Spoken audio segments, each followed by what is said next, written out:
Down, marching on major highways, screaming for justice. Hundreds of protesters flood the streets of Manhattan once again, angry over the grand jury decision not to indict an NYPD officer in the death of Eric Garner. Good evening, everyone. I'm Maurice Dubois. And I'm Christine Johnson. West Side streets taken over by protesters.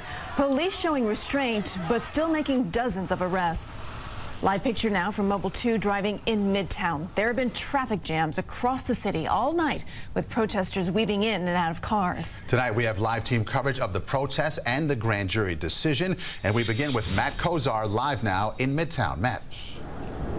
Maurice and Christine, moments ago, at least 1,000 people marched through Times Square, effectively shutting it down. Right now, they're heading south on Broadway, but right behind me, you can see uniformed officers. They continue to stand guard all night long. It's been a cat and mouse game between police and protesters. All across the city, they march. On the West Side Highway, protesters spilled onto the roadway and stopped traffic. Police made several arrests. This video shows a driver's perspective of the march after getting flanked on all sides. The justice system is broken in this country. At Grand Central, protesters laid on the floor in the main hall just as rush hour was underway. Days ago, the mayor warned that violent civil disobedience would not be tolerated. We're certainly not going to let any protest compromise our ability to get people the emergency help they need. On 48th Street and the West Side Highway, it all came to a head.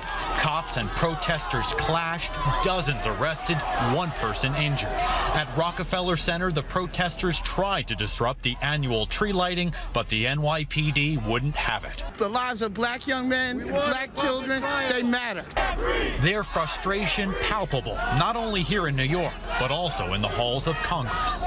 You don't have to be a lawyer or an ex-prosecutor to know a human being was killed. He was surrounded by policemen. No one else touched him. And the grand jury did not say that he committed suicide. New Yorker Rashad Ernesto Green says the country needs to make drastic changes after the Eric Garner and Michael Brown cases. It's clear in recent weeks that no matter what happens, people aren't being held accountable. Police tell us so far they've arrested 17 people, but more arrests could follow if the protests continue through the morning. Reporting live in Times Square, Matt Kozar, CBS 2 News. Matt, thank you. Officer